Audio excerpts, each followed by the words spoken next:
frame data, not in training mode. Strive, it's much more important than other Guilty Gear games, I think, for the game to have frame data. 2 examples I can think of off the top of my head. May Heavy Dolphin. Playing May, I just heavy dolphined into slash dolphin, and I got counter hit like every time. And you know why? Because there's no frame data in the game. You got a bunch of casuals trying to play Guilty Gear Strive, and they don't know May's heavy dolphin is plus on block, and then I hit them with... they block heavy dolphin, they get counter hit, they're like, what the fuck happened? And that's incredibly frustrating to play against, and that could have been alleviated if this frame data in the game. Nagaryuki. I played Nagaryuki, Ramlethal, May, and Faust in the beta. Nagaryuki, if someone didn't know that FA 5SS was punishable, then I could just use it as a free poke and hit confirm it into a combo, which is insane. And it made playing Nagaryuki much, much, much easier when people didn't know the frame data for Nagaryuki. And... again, and I'm sure it was a lot really frustrating to play against that too, because you have Nagaryuki with this extremely long-range poke, and if it connects, it does more than half your health and breaks the wall, which is insane, right? It would be insane for that move to be safe on block, and of course it's not, but it is a stagger string, and if people just knew frame data, they wouldn't be as frustrated. And at the end of the day, in 2021, frame data is talked about in tournaments, it's talked about in guides, it's everywhere except in the actual fucking game. So even casuals know about frame data nowadays. 10 years ago, maybe not, right? 20 years ago, no, they wouldn't have. But today, anyone that's trying to pick up a fighting game, the first words they go in here is frame data, because that's what makes up the entire game. So developers still being scared to put frame data into their game because they're afraid it'll drive off casuals is the stupidest fucking thing in the world. Because if that's the case, then all of the people trying to help the casual players learn how to play the game are also driving off casuals because they mention the words frame data. It's backwards and it's fucking stupid. And I'm sure it's even more frustrating not having that option there if you're a casual, you're trying to learn not just Guilty Gear, but just a fighting game in general, and you hear about how important frame data is, and it's not an option that's there. You're like, what the fuck? How am I supposed to learn the game? And the way that you have to learn it is you have to go outside the game, which is shit. So, frame data not being in training mode is fucking terrible and stupid. Alright, let's get this one out of the way, the lobbies. Everyone knows lobbies are trash. I'm not going to beat a dead horse, but I will say the lobbies can be fine. They just need to make the lobbies so that they don't take as long to find a game. Because when you have an open beta where there are thousands upon thousands of people playing the game, it should not take me 5 fucking minutes to find a game. When the servers are functioning just fine. It should not take me 5 fucking minutes to find a game when thousands of people are playing. That's just how bad the lobbies are. It's insane how bad it is. I can't think of another fighting game where if 1,000 people are playing it, it takes you more than a minute to find a game. Strive takes 5. The other problem I have is not something I hear people bringing up very often. It's the servers. The servers are a problem. The problem I have with the servers is, well, all of the lobbies are tied to a server. That's what it feels like. I could be wrong. I don't know how I would be. I don't know how the lobbies, the towers, the pucks would be peer-to-peer, but it seems that they're all connected to a server, and that's why they kept going down and you kept having matchmaking problems when the servers were acting up. So what would end up happening is sometimes, and this happened to me in pucks, not so much the towers, but in the pucks, I would go to a puck on the East Coast, and I would wait 10 seconds. I would click on a person, they would be ready. I would say, okay, let's play the game. And it would just wait, and then fail to connect to opponent. And that would go on and on and on. And at some point, it took me upwards of 30 minutes to find a fucking game. in a park. 30 minutes it took me to be able to play the game. Because every time I walked up to someone and tried playing against them, failed to connect to opponent. And that's because that there are a couple of reasons for that. One, the servers are shit. So if the servers are ever acting up with Arc System Works and you can't create your own servers, then either it's going to take you half an hour to find a game, or you're not going to be able to play online at all, which is shit. The other problem is, I believe all of the servers are hosted in Japan. And that's why, if you live in the United States or you live in Europe, everyone was saying how it feels like the lobbies are delayed. And I think it's because all of the servers are hosted in Japan. So if you're playing in an East Coast lobby, guess what server you're connecting to be in the lobby? You're connecting to a Japanese server. And because of that, what ends up happening, again, especially if the servers are acting up and it takes you long to actually see what's going on, and if you're on the East Coast like me, well, even farther from Japan than West Coast, you see someone, they have the stupid sword up and they're ready to fight, and you say, okay, I want to fight you, but you're 10 seconds behind what's actually going on in the lobby. So you try readying with this opponent to try to fight them. 5 seconds ago, they were unreadied, or they started fighting someone else, and then you have to wait for the connection to time out before you can move and go try to fight someone else. I also think that's why after a game ends, it takes so long for you to be able to move after the game ends. Probably because it's you're connecting from Japan to wherever you are, and it has to update, and it has to say, okay, people back in the lobby now, they can move and all that bullshit, and it just makes everything take way too long, and it makes everything way too reliant on the servers actually working. So the point is, what they need to do is they need to make it so that, like other Guilty Gear games, you can make your own goddamn lobbies. That's not something I saw in the closed beta. I didn't see the option to be able to create your own lobbies and have that say under construction. Might be wrong, maybe I missed something. But I did not see that option. And if that option isn't there, that's bad.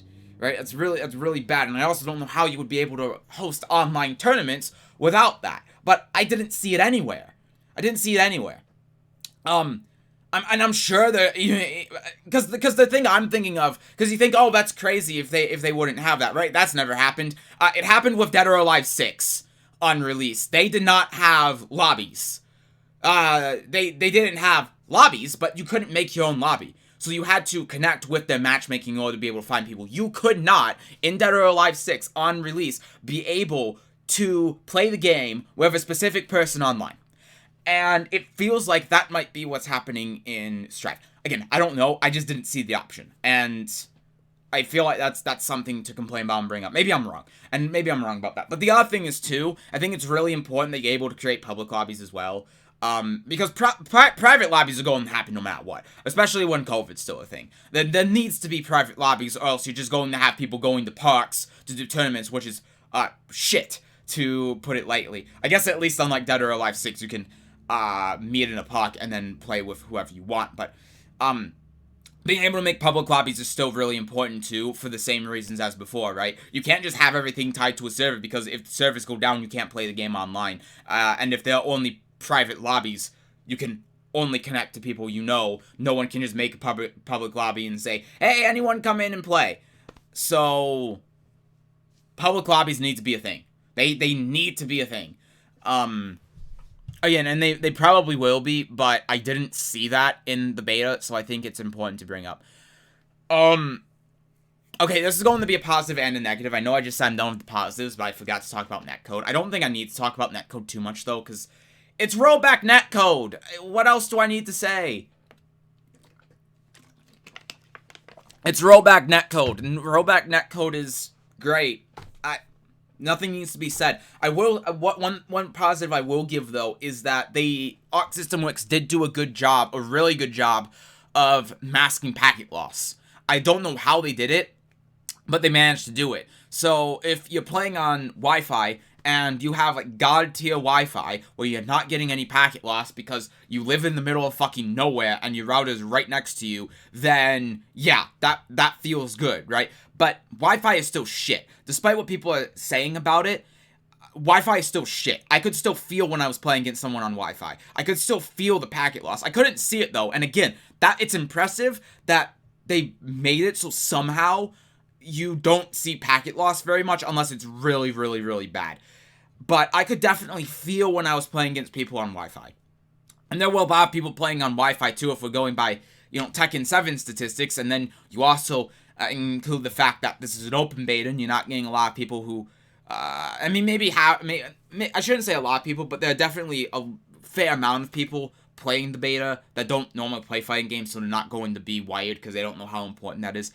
And how many people are playing on Wi-Fi?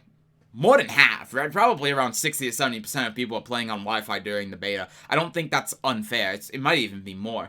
And I would say about half the people I played against, it felt like I was playing on Wi-Fi because it felt like, inputs were dropping or things just didn't feel like things were working right. And that's not a fault of the netcode. That's just a fault of people playing on Wi-Fi. So Wi-Fi is still shit, right?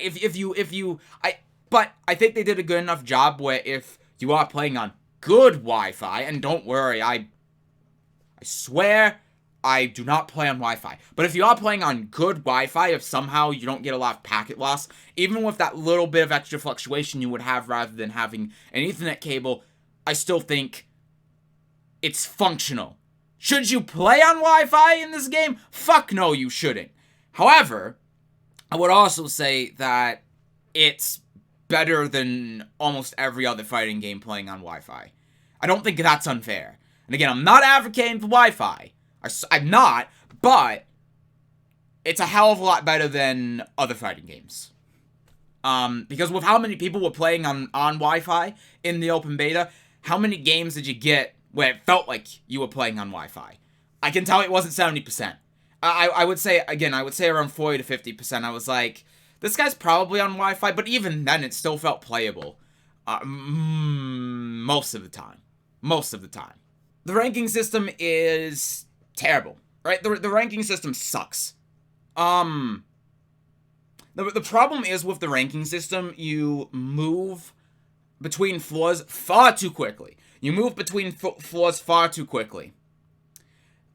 how little floors there are.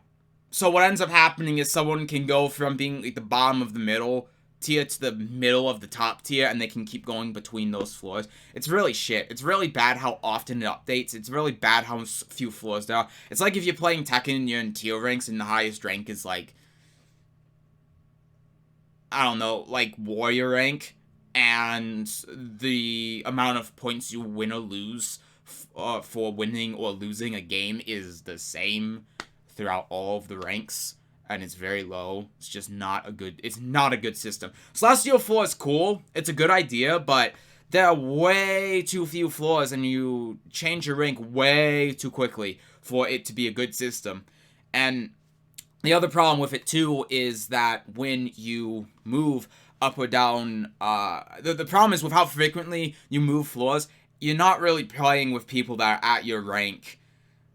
So, because if you play against one guy who's around your rank, or even higher than your rank, but just doesn't know the matchup and you win, then all of a sudden you're going up like 1-2 floors, and then you're just playing with people that are just going to kick your ass no matter what, because you have no idea what the fuck to do against them.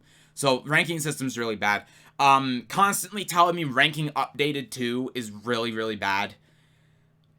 I don't need to know. I don't need to be booted out of the lobby to know that I've moved the floor, and I don't need to watch this menu and this dumbass talking to me saying how my skills have improved or you could work on stuff every 5 seconds.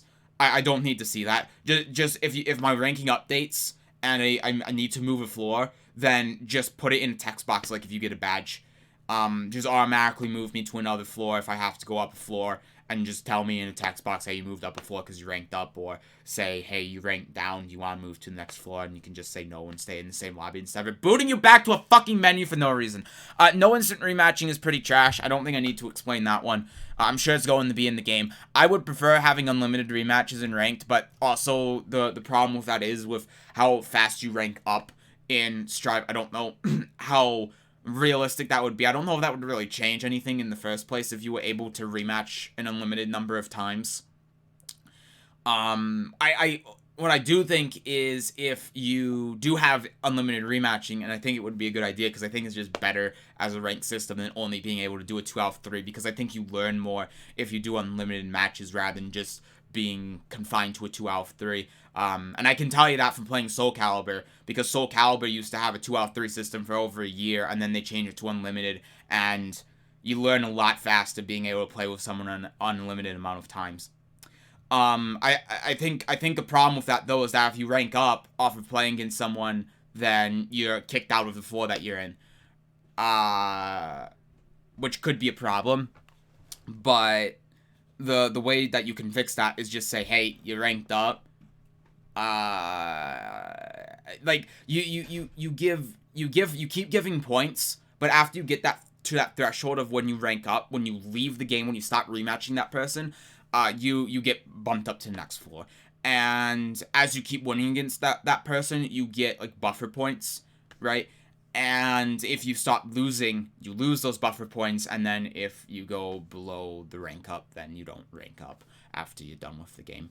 And I think it would have to be invisible too, because otherwise it would be really easy to game that system. But at the same time, the ranking system is so shit anyway that you can game it by just finding someone that doesn't know the matchup, or playing against someone that's starting on a new character and then ranking up easy that way if you really want to do that. And again, I think if you really want to learn the game, why would you try gaming the rank system anyway? Like, no one gives a fuck unless it's the Celestial floor, and the Celestial floor, you're not going to be able to bullshit your way out of that one. So, yeah. Risk gauge. HUD, the HUD when you play in the game. Risk gauge is trash. I'm fine. I'm honestly fine with everything else in the HUD, and maybe that's just because I played the closed beta and I saw the previous HUDs and they were complete trash. And this one actually isn't trash and has a theme and doesn't have two very bright, vibrant colors that make my eyes burn. But I have a problem with the risk gauge. The problem is the risk gauge is so small, I barely noticed it. I know how important the risk gauge is, because again, I played Guilty Gear games before, but I don't play Guilty Gear games enough to look for the risk gauge. And the risk gauge, the problem is, since the risk gauge is so small and it feels like it kind of blends in to the burst gauge, even though it's a really big, vibrant color, unless you've played Guilty Gear a lot and you look for it, because you know you need to look for it, you're not really going to notice it. I barely noticed it when playing the game. I played the game online for more than 20 hours, and I probably noticed it less than 10 times while I was playing. And it's just because it's so small, and it feels like it blends into other parts of the HUD. It needs to be bigger, it needs to be bigger, it needs to be off to the side of the burst gauge instead of looking like it blends into the burst gauge. You know, it needs to look like how it did in previous Guilty Gear games. Besides that, the HUD's fine, I think. It definitely can be better, but it's fine. It's not a complete fucking joke like it was before, which is all I really care about at this point, to be honest. But the risk gauge needs to be moved or changed in some way. It's still really bad. Anti-airing and air movement in this game is way too good. Sorry, anti-airing is way too bad. The risk is very high for someone trying to anti-air and very low for someone that's in the air.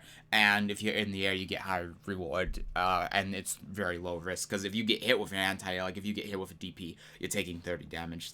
Who cares about that? But if you're in the air, you get so many different options, right? Anti-airing is just really, really difficult in this game, and I think it's really... I think it's just really bad. I think that the air game needs to be changed a lot, and and another problem I have when it comes to the air game too is the air dashing. Air dashing is just weird. I get why it's a thing, because if every character had instant air dash and they're able to block in every move in the air, being in the air it's already too good. It would be way too good if instant air dash was in the game like it was before. Stop's still pretty fucking weird though, and I don't like it. I would prefer if it was just how it was before. You can't block in the air, to be honest. I think that would be better if you just can't block in the air, but you get instant air dash. I think that's just a better system. It's something that you gotta get used to though. I still, at the end of the beta, was not used to instant air dash having setup, so I was doing instant air dash and I was hitting a button, and the stop for the air dash would happen, and then I would just get counter hit because someone would see me going into the air and they just hit me. So yeah, that's not very good. It's not something I like, but that's more of an opinion. That's something that you'll get used to with time, but I just don't really care for it. But yeah, it just anti-air. I think a good solution for anti-air is if there were moves like DPs, for example, that are air unblockable except with faultless defense. I think that would be a good solution. But I don't know. I just feel like being in the air is way too strong, and I think it's better than not being able to go in the air at all.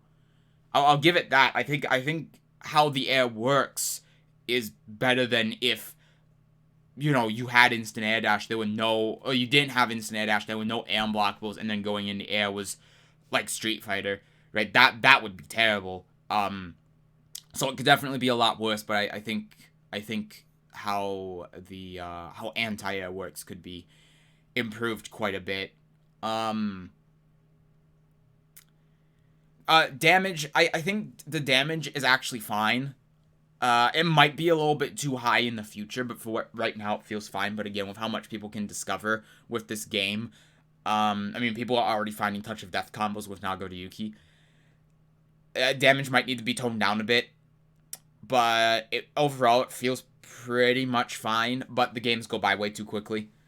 I think rounds need to be 3 out of 5, and that is coming from the perspective of someone that plays 30 fighting games where they're all 3 out of 5 rounds. So, yeah, I'm probably a little bit biased there, but it still feels like the games go by way too quick.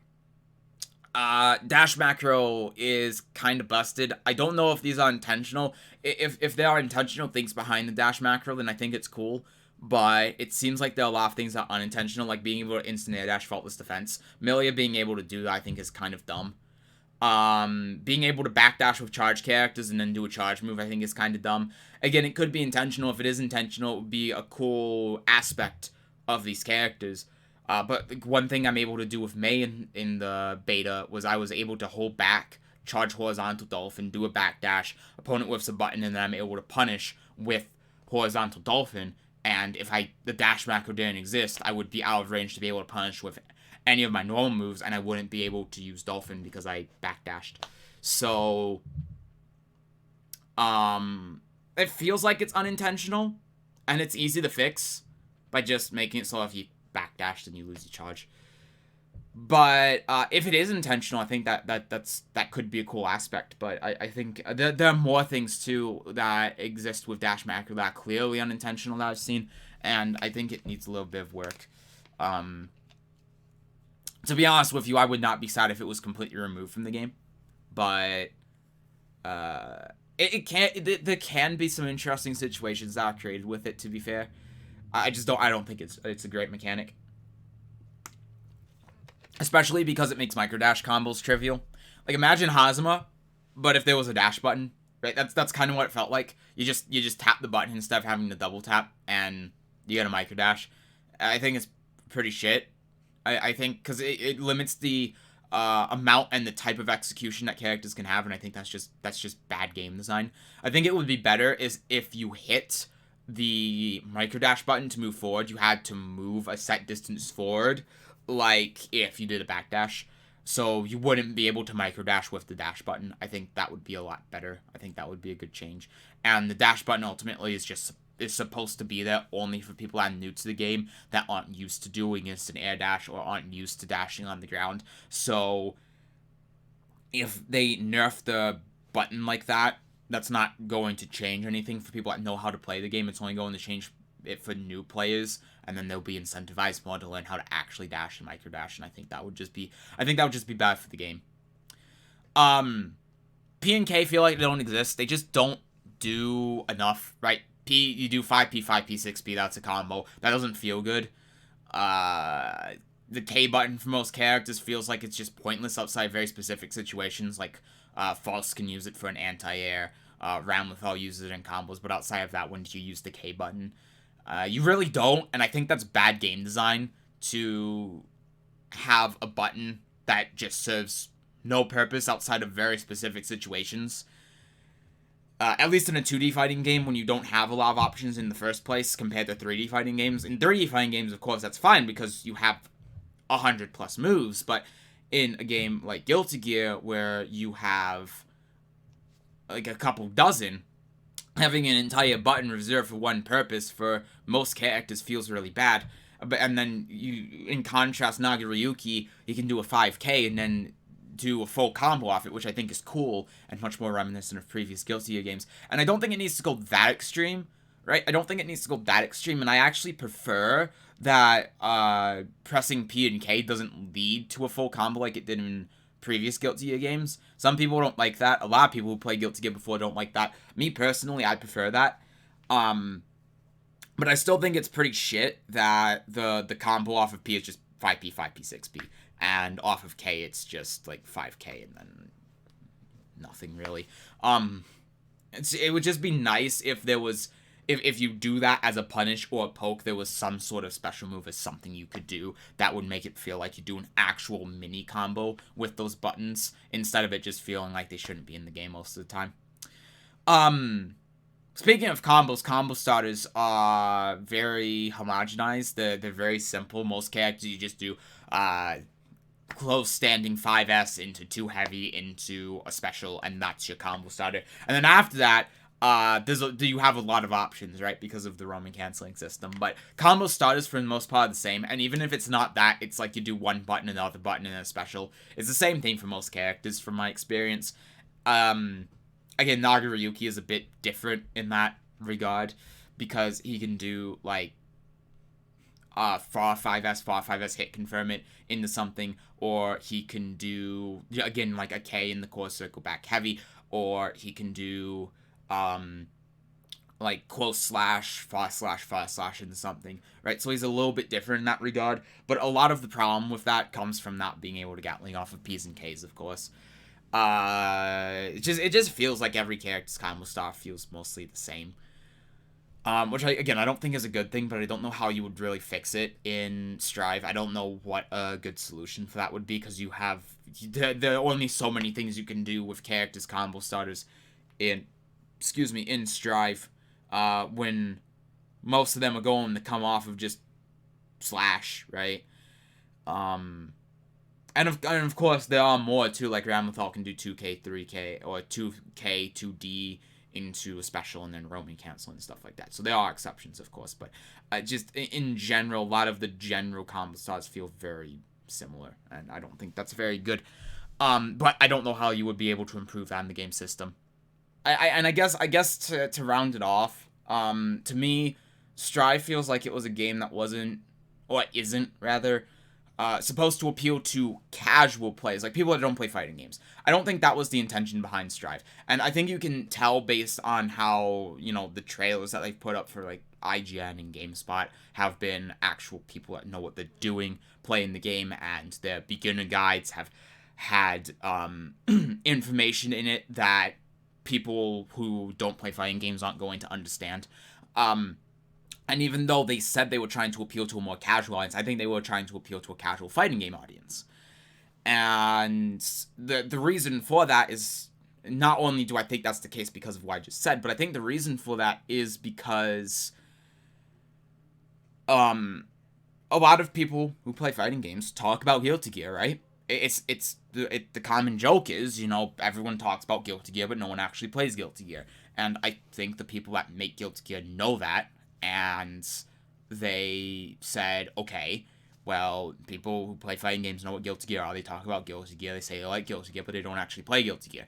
So let's make the game much more approachable to those people that don't play Guilty Gear, but still make the game very deep and very complex and not compromise the complexity of the game.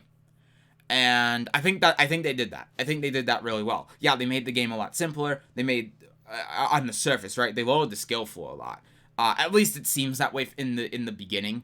But then I would also say a lot of people that have been playing Guilty Gear have been exclusively playing as other people that have played a lot of Guilty Gear, because before Dragon Ball FighterZ, not a lot of people knew who Arc System Works was. So now you're playing Strive against all these people that haven't played Guilty Gear before, and yeah, it probably feels a lot easier. But the game still has the complexities, the game still has the depth, the game still has a very, very, very high skill ceiling, and I think in a couple months after the game is released, where you don't have as many casual people playing the game anymore, it's still going to, and you're only playing against other people that play Guilty Gear, you're still going to have that same sort of complexity in the game, and that same sort of sense of, I don't know, I guess of just the game being deep and being very technical and having a lot you can do with it, and a lot of interesting situations and a lot of variety, right? And a lot of those things you can only really get from playing against other people that know how to play Guilty Gear. And I think with the game being an open beta, and again there being so many people that don't play Guilty Gear, it's hard to see that as much.